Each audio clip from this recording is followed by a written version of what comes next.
You're listening to the LA Football Podcast.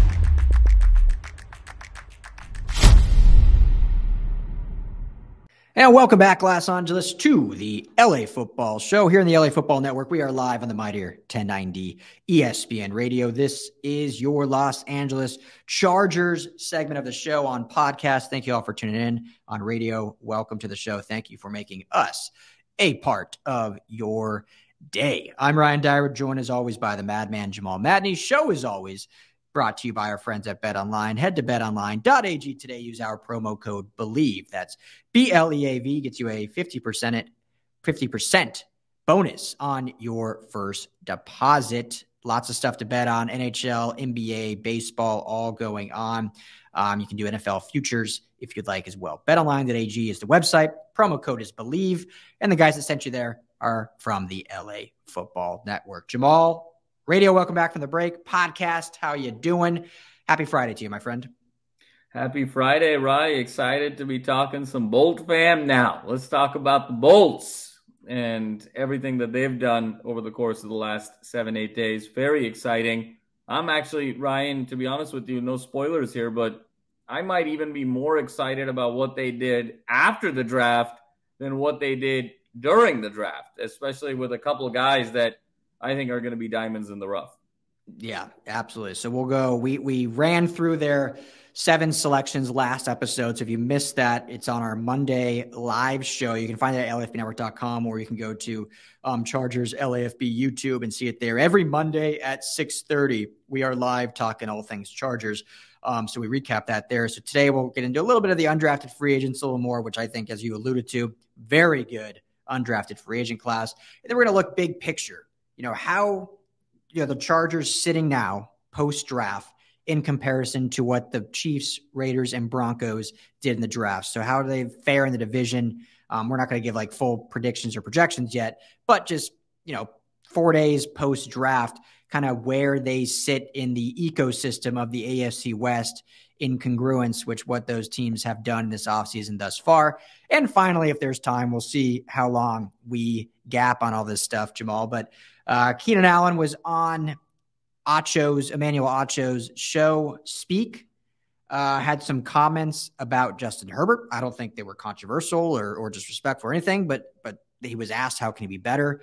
And so we can get into that a little bit as well. And it's something we've kind of been saying for a year and a half. So it's kind of nice to hear the star quarterback or star receiver, Keenan Allen, echo. But we'll get into that at the end of the episode. One thing I want to do, Jamal, beginning of the show on radio and on our Rams episode. So if you're a Chargers fan, you probably didn't, and you're not listening on radio, you probably didn't hear us talking party schools and a little off the beat. So let's do something different for Chargers fans, something not exactly Chargers related. And this is very random, but it could be kind of fun. Or it could be a bust. And I'm going to have to put you on the spot again. So, you're going to have to get your wheels turning quickly, as always, because we don't prep this. I've been thinking, what is a simple necessity, I guess you could call it, or a simple luxury? Maybe it's not a necessity. A simple luxury that would be very, very difficult for you to live without. I'll go first so I can give you some time to think. But I was thinking about this the other day when I was in the shower. I love hot showers. I live in an apartment, so I don't pay for water. They pay for the water. I'm not saying I just waste a ton of water, but I enjoy a nice 20-minute hot shower. It would be very difficult to not have hot water anymore. That's one of those simple luxuries that we take for granted that I would be like, ooh, man, life would be not as enjoyable if I couldn't take that hot shower, especially if I'm getting up at 6 or 6:30 in the morning and have to jump into either a cold pool, cold bath, or cold shower. So that is my simple luxury that'd be very challenging to live without.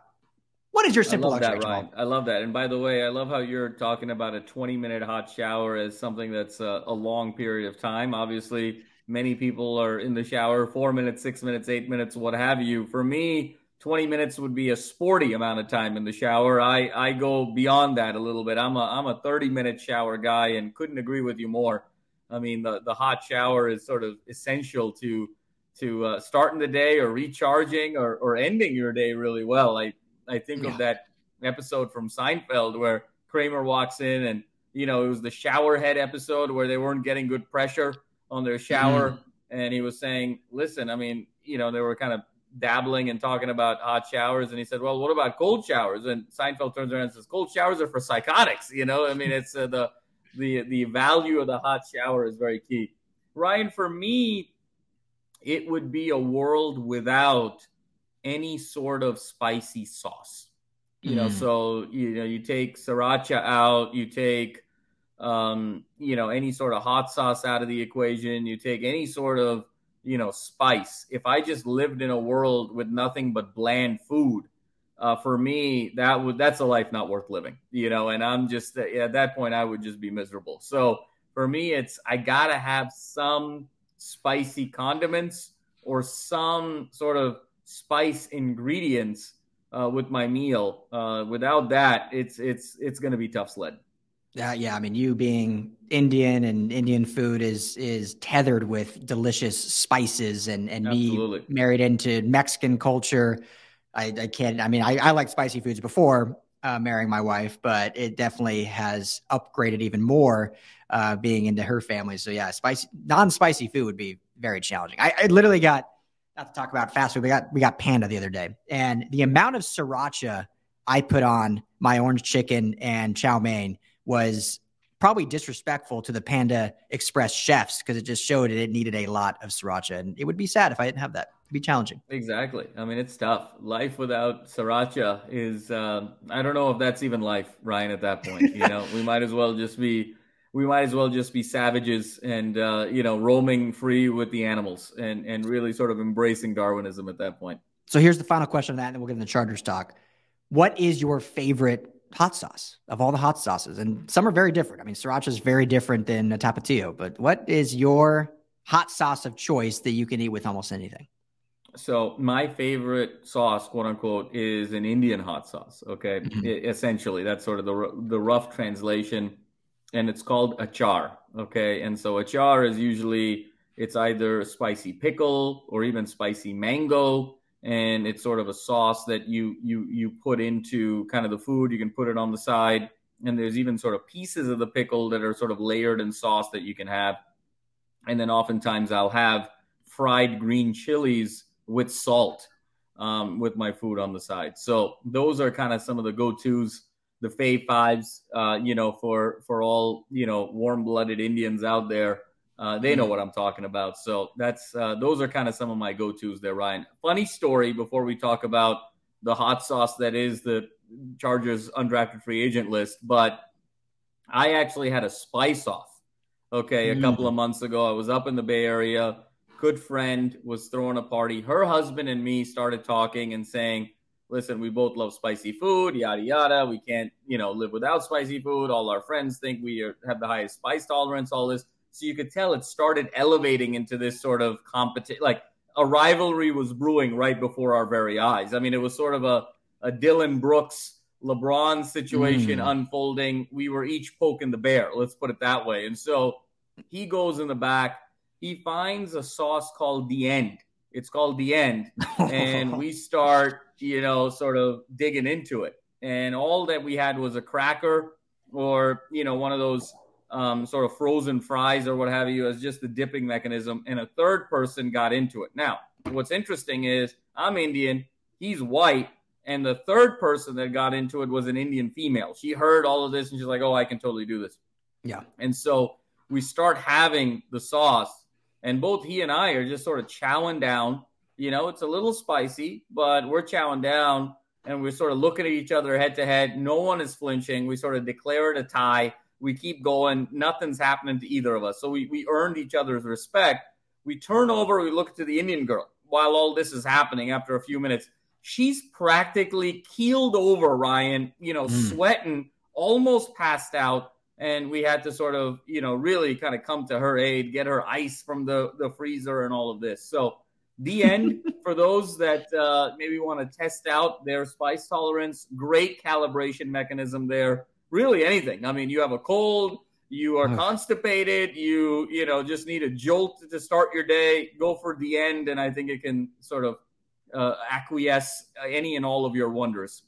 or like your friend Injure Day, I guess. Yeah. I want to try it though. Have you seen the show Hot Ones with Sean Evans? I have. Oh yeah. Oh, it's like my Absolutely. dream. I would It's my love to go dream. on that. Oh Yeah. yeah, that's Love amazing. hot sauce. I love It's the best. the one episode with Shaq, Oh where yeah. that I mean Classic. that was all timer right there, and he's like, Yeah. Kansas don't do no wings. And then he says, "Oh, I apologize, Kansas. Oh, it's not. Anybody got any milk?" I mean, he was dying over there. Oh yeah, he was dying quick. So, for me, obviously love Tapatio. I love Frank's Red Hot. But if we're going off the non mainstream ones, you can get the store. There's this. It's like a green chili hot sauce from Zacatecas in Mexico, and it is very, very good. Green flavoring, and it's real hot. It's great on any Mexican food, but it's good on pizza. I like it with that.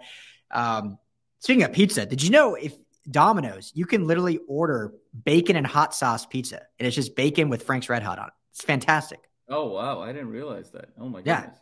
my buddy did that back when we were just out of college. So, but anyway, let's get into some Chargers talk. And they had some hot undrafted free agents. Obviously we'll tie this in with some of the draft picks, as all these young men, 18 undrafted free agents, 7 drafted players vie to make this roster. Drafted guys always have a little bit of upper hand just because they were draft picks and capital was used for them. However, all of these players are rookies and starting kind of at the bottom, working their way into roles, and undrafted guys can certainly turn heads. As we talked about, if you're on radio earlier, it seems like every year, almost one undrafted guy makes every roster. Almost 32 rosters are hold one undrafted free agent guy. So who's it going to be this year? And, we were looking at the Rams list last show and some very good players, so no disrespect to them, but a lot of small school guys, a lot of guys that probably not a lot of people have heard of. When you look at the Chargers, they have some not only recognizable players, but very, very good players that I am shocked didn't even get drafted, and let alone were here for the picking for the Chargers. So, Jamal, just at the top, I mean, what was your just overall thoughts on this undrafted free agent list? Because I think it's one of the better ones in the entire NFL. Oh, no question about it. And kudos to the Chargers for really having the foresight to go after some of these guys, and such an impressive list, top to bottom, really. But for me, Ryan, there's 2 names that jump out as guys that not only could make this team, but be significant contributors to this team moving forward and really elevate their playoff positioning and their chances to reach their ultimate goal. The first is Jared Clark from Coastal Carolina. I mean, shocking inside defensive lineman, interior. I thought Clark, Ryan, was a 3rd to 4th round pick. Yeah.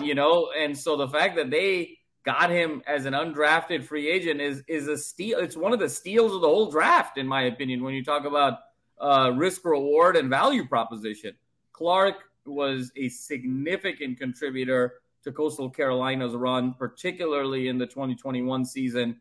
Played in some big games, interior lineman, space eater, but also with really quick feet. He's really good with his hands. Center of gravity is exactly what you want from an interior lineman. Had some huge games for Coastal Carolina. Has the ability to not only sort of be a run stuffer, but the feet are quick enough where he can get to the quarterback from time to time as well. Just such a versatile interior defensive lineman. And when you look at what the Chargers are trying to do there, as a complement to the likes of the Khalil Mack and Joey Bosa and their ability to get to the quarterback, having those, traditional interior linemen, I think Clark is going to be a significant contributor to this team. He's going to make this squad, in my opinion, just given the productivity that he's had at Coastal over the last couple of years. And then the other guy, to me, who was one of my guys, one of our guys, LA Football Network, friend of the network, Michael Ezike, tight end out of UCLA. And just what Michael Ezike can bring to this offense, bigger target, wider body than, say, a Gerald Everett. But again, another guy who's just super athletic.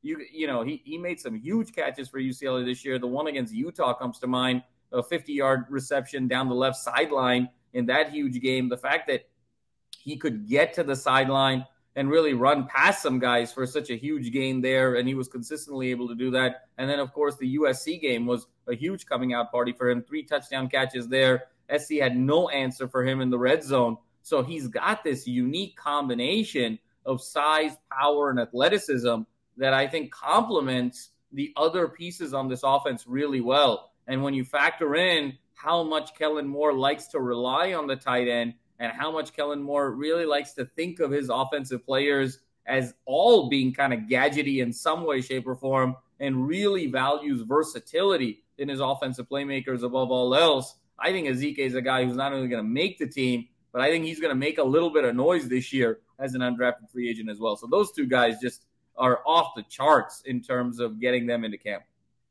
Yeah, 100%. I'm still just shocked Rod Clark did not get drafted. I think we mocked him to the Chargers in like the 4th round when we did our live dueling mock draft. And here he is undrafted and still on the roster. So you look at that position for the Chargers, and they are very deep now with guys, but last year were decimated by injuries. So you can never have too many camp guys and see what you have. And maybe he beats out, we've mentioned Otito Ogbonnia is coming back from injury. How healthy is he? We love him, obviously. I think he flashed a lot of potential last year, but how healthy is he going to be in camp? Austin Johnson gets hurt in camp, or not in camp, but last year. And so this is a guy in Clark that, absolutely can not only make the roster, but can be a rotational piece in this defensive line that now was a weakness going into last offseason. They addressed it a lot in free agency and the draft. Injuries ran it wild. And now with guys coming back, with the draft, with free agency, it's made it a strength, this defensive line. I mean, it's got to be a very talented, deep defensive line. And that piggybacks perfectly with the tight end room. Another situation that, Gerald Everett flashed last year. Trey McKitty had his struggles. Donald Parham got injured and was struggling to stay on the field for most of the year. And so outside of that, there's other names on the roster, obviously, but Michael Ezike, he could end up being a spot starter at tight end, especially if they go 12 personnel in this Kellen Moore system, because he's more of an inline guy. He's more of a true tight end. Gerald Everett's more of your athletic specimen that, obviously plays tight end, but is more of a receiving threat. Trey McKitty, more of an inline guy, not a big receiving threat. Donald Parham, just a super tall, lanky dude that's a great goal line presence. Michael Ezike is the most true tight end out of anyone on this roster. So not only do I think he's going to make the team, I think he's going to be a contributor from day one. I mean, he's going to get playing time. I'm not saying like starting, quote unquote, but he may get some looks early in the season, maybe in week 1. So love that. The last one I'll mention is Pokey Wilson out of Florida State. Yes. I love the addition of Pokey Wilson. The unfortunate thing for him, which is still smart of the Chargers to add him, but this receiving room, Jamal, has now become very deep. It's become a very talented receiving room from top to bottom. When you look at 1 through 7, they're not going to keep more than 7, and even 7 would be surprising considering they only kept 5 last year. So adding 2 more, but they have a very deep. So Pokey Wilson's got a little climb in order to have a shot, but definitely talented. Not huge production at Florida State, 495 yards last year, I think 4 touchdowns, but definitely flashed a lot of potential, 4.4 speed at his pro day. So another guy that, can be a special teamer or can just push these guys on the roster either for a spot or elevate them better, and definitely a practice squad guy. So I just love what the Chargers did with their undrafted free agent list. No doubt about it, Ryan. And just to double click a little bit on Pokey Wilson, I mean, you can make the argument that Pokey Wilson has more pedigree than Darius Davis. And so, when you look at Pokey Wilson, you talk about the 4.4 speed. I think he was clocked sub 4.4 in other situations, previous to the combine as well. So there's some giddy up there in the hitch. I mean, he's not the fastest guy, but, there's definitely speed there. The 495 yards at Florida State, I don't think is anything to sneeze at, considering how much Florida State struggled with quarterback consistency the last 2 years. And that sort of, plays as big, if not the biggest role in the quality of a wide receiver's output. So he had to handle different quarterbacks, different coaches, different systems, still found a way to consistently be on the field the last couple of years and get to a 500-yard mark in college football and get a couple of touchdowns year in and year out. And so for me, Pokey's a guy who been through a lot of adversity, still found a way to produce. And when you look at, obviously the Chargers are deep at receiver, but Quentin Johnston obviously is the first round pick, and everyone's sort of salivating over him. I'm not sold on him yet. outside of Allen and Williams, I still think wide receiver 3 onwards is open. And I think a guy like Pokey Wilson can really make some noise. So love that one as well in terms of your assessment. Yeah, definitely. Because you look at, Johnston, Mike Williams, Keenan Allen, as you mentioned, those 3. And then it's, Josh Palmer probably right now is the 4. And then is it Guyton and Davis at 5 and 6? I mean, I think there's a lot of up for debate there of who actually makes it. So, and you got Terrell Bynum, who we talked about, USC guy, who obviously wasn't utilized a lot just because of how deep that position was at USC. But a lot of talent in that room, which is a good situation to be in if you're a Chargers fan and if you're Justin Herbert, because last year, that room was pretty thin, again, because of injuries. So you want to stack that up in the offseason. If anything, hang on to guys on the practice squad that you can elevate if need be. And obviously having talent is very necessary to do that. So quick break here on radio podcast. Obviously, we'll roll on through. When we come back, we'll look big picture, rest of the division, and where the Chargers stack up with their counterparts. This is the LA Football Show. We'll be right back. And welcome back, Los Angeles. This is the LA Football Show, live on the Mightier 1090 ESPN Radio, always on the LA Football Network. Talking Chargers. We wrapped up some undrafted free agent talk, phenomenal UDFA class that Brandon Staley and Tom Telesco put together, arguably even better than the draft class, Jamal. I mean, what they did in UDFA, I think they added a lot of talent to positions of need in terms of depth, but also guys that can not only make the roster, but potentially, I mean, as we said during the first segment, like Michael Ezike, I think can start at tight end. I think a lot of people are sleeping on him. 3 touchdowns against USC. If you look just at, if you're a stat watcher, it's not going to blow you away. But if you watch this dude's game and what he did over his tenure at UCLA and how he's honestly the only true full 3-down tight end that I think that the Chargers have in terms of their big 3 in McKitty, in Everett, and Parham, I think he'll definitely see some time. So, but yeah, got done talking about that. Now, Jamal, unless there's anything else you want to add on the UDFAs before I jump. Okay. Now, when we look at the rest of the division, is this the best division in football? Let me ask that real quick. I know we talked about last year. It's like every year we kind of bring this up, but you look at obviously the defending champs and Mahomes and Reed on top. And then you got probably the Chargers right now sitting at 2 with Justin Herbert and Brandon Staley, who we both like. We thought he grew a lot. Obviously, it ended poorly in the playoffs, but overall, and you add Kellen Moore, it's still only going to be that much better. The Broncos definitely can't be worse. They add Sean Payton. Russell Wilson can't be any worse. He's going to be at least better than what he was last year. So they're going to be on the up and up. And the Raiders are the Raiders. We don't really know we're going to get the Raiders. They get rid of Derek Carr. They have Jimmy G now, but second time now head coach for McDaniels. But from top to bottom, you think this is the best division? It's close. It's a real conversation. I think that it's either the AFC West or the AFC East. And then I think the AFC North has to, kind of be in the conversation, but I think they're third. But I think it's between the East and the West. And when I look at the East, I think there's a little bit of an edge there because I think that when you look at the AFC East, it's the only division in football that is legit, bona fide, no argument. 2 of the top 5 quarterbacks in football are in the AFC East now with Aaron Rodgers and obviously Josh Allen. And then when you look at Miami and what they could potentially do with a healthy Tua, you saw kind of what they were able to do in flashes offensively with Tua and Tyreek Hill and Jalen Waddle.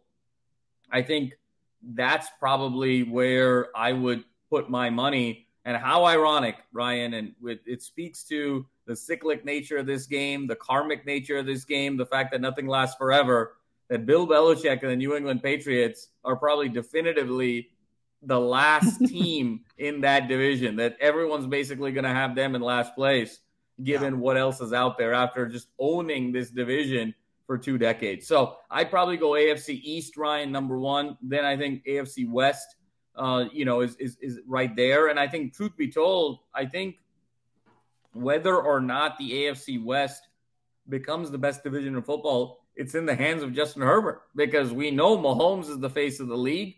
We know that Russell Wilson's getting a little bit older, but the Broncos are still constructed really well. They have a really good coaching staff as well. The Raiders are in last place. So if the Chargers are a true contender, this could be the best division in football. If the Chargers are just sort of another team that's sort of a fringe playoff team, borderline playoff team, kind of just playing for that wild card, then I think the East has it sort of firmly locked up. And then I think that third division is probably the AFC North when you look at the great Joe Burrow in Cincinnati. Now Lamar Jackson has been paid, former MVP, ready to rock and roll there. Is Pittsburgh ready to kind of make that jump and sort of get in there? And then obviously you got, Tennessee. So I think that's going to be kind of an interesting situation. Yeah. Or Cleveland, you mean? But yeah, Cleveland. I'm sorry. I always confuse Cleveland and Tennessee for some reason, but yes, and then Cleveland and it's all Deshaun Watson. You never know. I mean, he's kind of the ultimate joker card in any sort of NFL deck. I mean, a guy who 3 years ago we were thinking Deshaun Watson was kind of where Justin Herbert is today 3 years ago. I mean, in terms of perception and upside and all of those things. So if Deshaun Watson can kind of get his head on straight, you sort of have a Watson, Burrow, Lamar Jackson trio in that division that could be very formidable. So it's interesting that 3 of the 4 divisions in the AFC is what it's up for debate, but I just think it's that stacked right now in the AFC's direction in terms of best division in football. And all that probably means the NFC is going to win the Super Bowl because the AFC team is going to be so banged up getting there that, the NFC is going to steal it. Yeah, exactly. And in regards to the AFC North, what you meant to say was Pickett, Burrow, Lamar, and DTR, because DTR's taking that. Yes, exactly. Let's do this. I know on radio we kind of ran through kind of all of it. Let's go team by team on this one. We got about 15 minutes left before we wrap the show up. And so when you look at the Chiefs, and we're not going to analyze all their picks by any means, but just kind of big picture it. When you look at the Chiefs, I really like their pick in Uzomah out of Kansas State, defensive end, adding depth to that, to Frank Clark and what they're able to do on the defensive line. What were your thoughts overall on just the Chiefs draft? And was it enough from the lens, big picture lens, where, they're defending champs, and I thought they had a pretty good offseason in terms of free agency. They lost some big names, but they gained some big names. I mean, they were still able to kind of go tit for tat, keeping their roster constructed. Last year, obviously, Mahomes is a story, as he should be, but they won because they had a lot of young defensive backs that played really well. They had a lot of young talent on the back end of the defense that stepped up in big key moments. So are they at a spot now where you think they're better because of this draft, or just kind of sitting where they were, which is still pretty damn good, obviously? Yeah, it's a great question. I mean, I think Uzomah, you nailed it, Ryan, was a huge pick. And I think if there was one area where this team was especially thin, it was at the defensive line spot, and both pass rush as well as interior. And now you sort of fortify that with a guy who, frankly, you could argue was even a steal at 31. I mean, there was a world where Uzomah is a top 20, top 15 pick. So the fact that they could get that level of value in the first round, being the defending champions, is absolutely staggering. The other pick I really liked was their next pick, to be honest with you, in Rashee Rice. I mean, another really dynamic, explosive wide receiver. SMU had their moments over the last season in college football, very explosive offense. I think he's going to come in and fit right in with that quartet of receivers as a very Mahomes-friendly type of weapon to sort of add and bring another dimension and keep things fresh and keep things versatile. And then I think they did a really nice job sort of drafting with need in terms of depth. I mean, they've always kind of needed O-line ever since that Tampa Bay Super Bowl. I think they did a really nice job there. I like the safety out of Virginia Tech, Jamaree Connor. I mean, a gamer, a guy's been there 3 years, played in some really big games. Small school guy from Stephen F. Austin, B.J. Thompson at linebacker, blue-collar guy, and then sort of shored up, again, more line, more secondary. So I think, they added the depth pieces in terms of their last 5 picks, but I think those first 2 picks, Ryan, they're in a position here where those guys, I think, are going to really make a name for themselves over the course of this season and sort of elevate this team. Yeah, unfair when you're defending champs and you get an edge rusher like Uzomah fall to you, and you just keep stacking talent there, which they do such a good job. And Brett Veach, obviously one of the top GMs in the game, and they've been good for a reason. So, all right, looking at the Raiders now, who have the last decade really drafted abysmally. I mean, I think there was a graphic out that there might not even be a draft pick on the roster in their last, not counting last year, but before, so 2021 and beyond, they almost don't have anyone even left from those. And, obviously those first round picks didn't pan out, and in Clinton Farrell, and, obviously the unfortunate situation with Henry Ruggs and all different things you can go back and forth on. But I will say on paper, the beginning of this draft for them does appear to look better. Tyree Wilson, good edge player at Texas Tech. They compare with Max Crosby. Michael Mayer falls to them in the second round. They have to replace the tight end position after their big loss. And Michael Mayer certainly can do that and is arguably a more true tight end than what they had before anyway. So your overall thoughts on the Raiders draft? Are they finally going to get one right, or are they still the Raiders when it comes to drafting? I think they're going to get a few right here, Ryan. There's a couple I really like, but what's so ironic to me is if you ask me the difference between Tyree Wilson and Uzomah, I mean, there's not a lot of difference there. That delta is very, very narrow. And so when you get one guy at 7 and the other guy at 31, I think the Raiders could have done significantly better at 7. Yeah. Now, having said that, I think they whiffed a little bit, truthfully. No disrespect to Wilson. I think he's going to be a fine player and obviously has all the makings and all the tools. But for me, that felt very high at 7 in terms of given their other needs. Now, having said that, I really like their next 2 picks. I think Mayer, how high I was on him. The fact that he kind of fell to 35, I think was a bit of a steal. I thought that this was a player the Chargers should have seriously considered in the first round. I think he's going to come in and provide instant and immediate impact, both from a receiving perspective as well as from a pass blocking and a run blocking standpoint. So I love that pick. And then Byron Young, defensive tackle, Alabama, played in some of the biggest games, in college football, 6'3", 294. He had 47 tackles, 3.5 sacks as a senior, those are huge numbers for Alabama, just given how hard it is to be on the field as a defensive tackle. So I love what the Raiders were able to do there to sort of fortify their defensive line, because that's really their only shot, in terms of this division, is getting to the quarterback and really making the quarterback uncomfortable. When you look at having a Mahomes and having a Russell Wilson and having a Justin Herbert, and last year we talked about, Carr as being the Chevy Volt of that division. Well, now they've sort of downgraded from Chevy Volt, down to a 2014 Prius in the form of Jimmy Garoppolo. So they're really going to have to get after it from a defensive tackle perspective. Then a couple other kind of depth pieces. Don't really quite understand, some of these picks in the middle. But then they took a flyer on Aiden O'Connell, the quarterback out of Purdue, as an insurance policy. And O'Connell, led Purdue to one of their best seasons since Drew Brees was there. I think he's going to really threaten not only QB2, but I think he has an opportunity to sort of push Garoppolo a little bit as well. And then the guy I really liked was Amari Burney, the linebacker out of Florida that they got in the 6th round. I thought that was a really solid pick, and somebody who, could come in there and really make some noise. He had 6 passes defended, 2 forced fumbles. So I think there was a playmaker there on the back end. So it was a little hit or miss. I think the thing with the Raiders, it's so Raiders, right? I think when they miss, they really whiff. But I think there's a couple that they made really nice contact on. And I think they've got a couple playmakers here that could be stalwarts for them for the foreseeable future. Yes, we shall see, because they have not drafted well. Obviously, new regime the last 2 years. See if it pays out for them. So the Broncos now are obviously one of the most interesting teams in all of football. And not just because of course they are, because they're not just because I'm Dairude's Broncos. Well, yeah, I'm saying not even because of that, but you look at last year, what a wild year it was. Such a good, talented roster, just marred by, coaching errors and really abysmal quarterback play. And now you have still a very good roster. You bring in Sean Payton, and then you just have the wild card of what is Russell Wilson going to be. Now, not a lot of draft picks because of the Russell Wilson trade. But they get, I think, a steal in Marvin Mims Jr. In the 2nd round out of Oklahoma.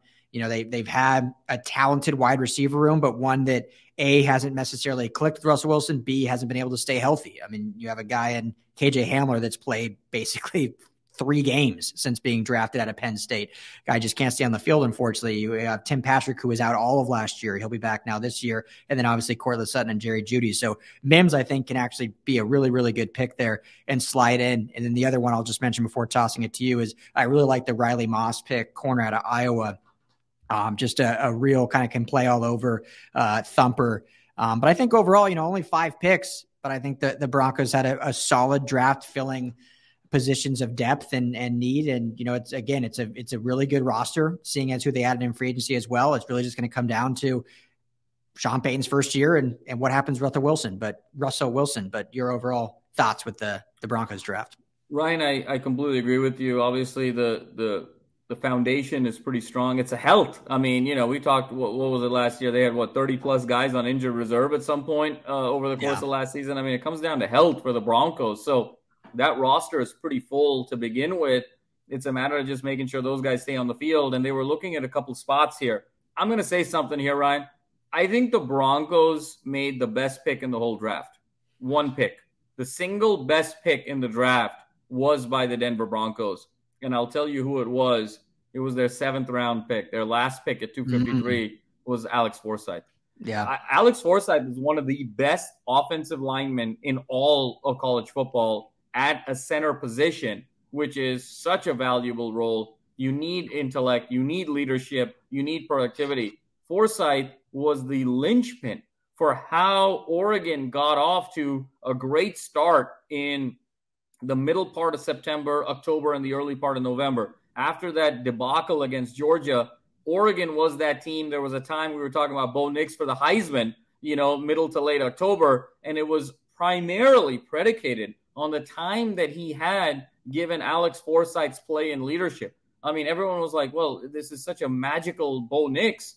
He couldn't throw, he couldn't hit water from a boat at Auburn, and now all of a sudden this guy's going to be the Heisman front runner here in Oregon. What has happened? Well, I'll tell you what happened. Alex Forsythe happened. And the only thing that enabled Forsythe to slip as much as he did in this draft was because he had an unfortunate hammy injury that led him into the combines. He didn't measure well. He didn't test well as a result of that. But if you go back and you check the tape, Ryan, this guy, I think, is going to be the steal of the whole draft.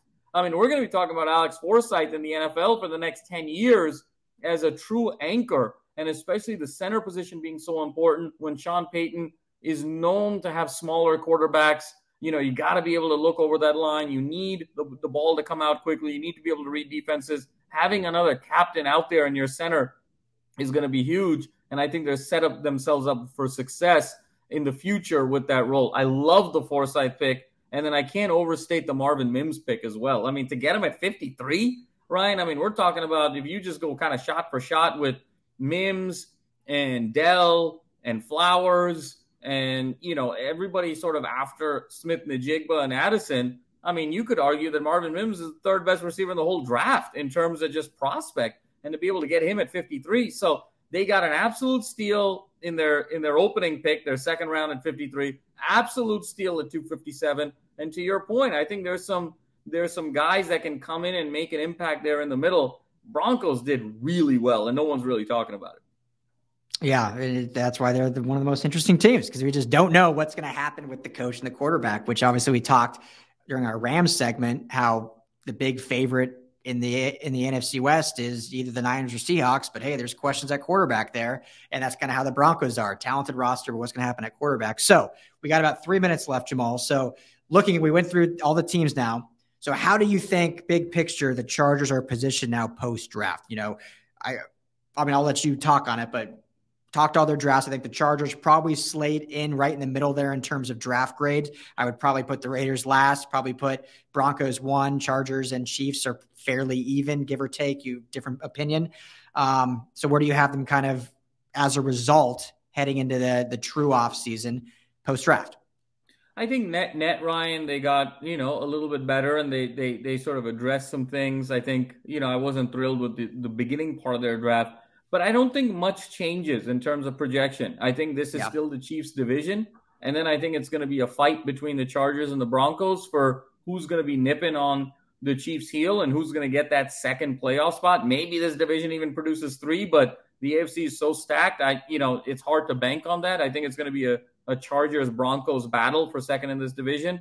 And then the Raiders are going to bring up the rear. And that's what the case was. That was the projection at the beginning of last year. That was the projection at the end of last year. That was the projection pre-draft. And I think that's the projection post-draft. So I think all of these guys did really well in terms of finding some diamonds in the rough, finding some producers. But when you sort of zoom out and go net, I don't think anyone sort of changed their position, went from division favorite to out of it or non-divisional favorite to divisional favorite. I think it was all sort of improvement at the margins. I think the Chargers, look, this team is going to go as far as Justin Herbert takes them. We can talk about the draft all we want, but I think it ties into sort of the last point here, Ryan, which is what Keenan Allen said on the Acho show about, I think the next step for Justin Herbert is that leadership and really owning this team and commanding that locker room and commanding the huddle and really being that guy, being him, as the saying goes with the Gen Zers, and really sort of owning being the face of this franchise. He hasn't quite gotten there yet in terms of personality, in terms of aura, gravitas, leadership, what have you. I think that's the next step because he's got everything else. He's got the rocket arm. He's got the body. He's got the mind. It's about making that last leadership step. And so as much as we've been talking about the draft the last 2-3 months, this is still all about Justin Herbert. And this team is only going to go as far as Justin Herbert takes them. Yep, 100%. And what Keenan Allen said was no shade at Justin Herbert, or I didn't take it as anything bad. It was just that next step of greatness. And he mentioned, with Phillip Rivers, that was Phil's team, and if Phil was gonna lose, it was gonna be on Phil's terms. Was a quote that Keenan Allen said. And so Herbert that's the next step that we've talked about for almost a year and a half of. He's great in all the talent in the world, the one of the best arms in football. But the next step is him taking ownership of the team. If they're going to win, it's because of him. If they're going to lose, it's because of him, right or wrong, indifferent. But no more of this blame the coach, the injuries, that. It's his team to elevate. And is he going to get there? And we both think he can, but it's just going to take that next step, which it'll be really fun to watch the rest of this offseason and really fun to watch, starting at the beginning of the year of what that looks like. It doesn't have to be screaming and yelling or rah-rah, but it's just a different kind of like, hey, if you don't like a play call, then audible, get out of it, do your own thing. So we will see. That is all the time we got. Another edition of the LA Football Show, 2 hours on radio. Thank you all for hanging out with us. If you're on podcast, Chargers fans, thank you for tuning in. We'll be back on Monday Night Live, 6:30 on the Chargers LAFB YouTube channel. Everyone have a great weekend. For Jamal Madney, I'm Ryan Dyrud. Talk to y'all soon.